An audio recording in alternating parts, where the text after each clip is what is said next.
Happy New Year, everyone! Welcome to the year of 2025.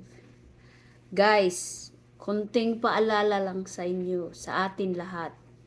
Tayo na pag wala tayong handa sa lamisa, it's not a problem. Importante nga may bugas ta, nga malungag, matag adlaw, dili ang mga pa butang-butang circle-circle nga prutas sa lamesa. Ang importante, number 1, mayo taglawas. Number 2, naatay makaon sa sunod adlaw.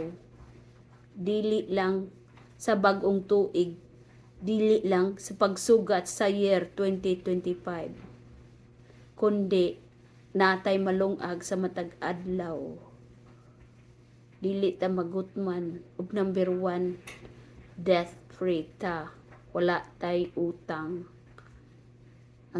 Kay kung natay utang, way ayo ang atong paghalad-halad dinha sa atong lamisa nga daghan kay tag pagkaon, daghan kay tag klase-klaseng prutas. Unya, ang atong pagkaon inutang. Na problema na hinamtag bayad, di ba? Ang atong mga prutas.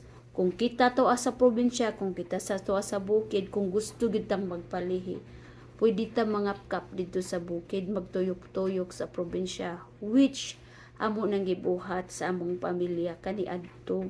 Manguha mig bayabas, kay mito, kapayas, siko karabaw, chikos, atis, ug nay mangga, kung wala then magpalit among mama og 5 ka buok nga lansones baron, 5 ka buok nga grapes, unya tapukan among tanan, basta mahimo lang siyang 12 ka buok.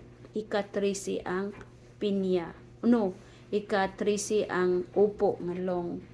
So mao nay importante guys sa mga tao karon nga naguol kay wala ikahanda. You don't have to worry. Daghan karon ang mga naay kwarta pero naa sa hospital, dili nila ma-celebrate ang New Year. Masulubunon sila. Ang importante guys, mayo taglawas. Og ang ikaduha, magkugita. Bahalag kapoy mo trabaho ta. Di ta mag-call-in sa atong trabaho. Kay mag-unsa man ang mga daghan tag handa des lamisa para karon rang pizza uno. Unya sa sunod, wa na tay makaon kay di ta mo trabaho, nagtinapulan. The key is work hard. Work hard and be thankful.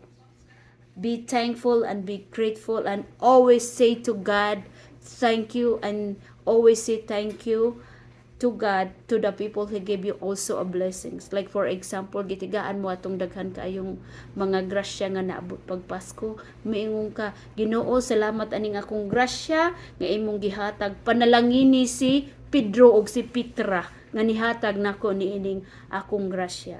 Mao lang na guys, para sa mga taga Pilipinas, kay lahi man ta og time. Happy New Year and God bless us for the year 2025.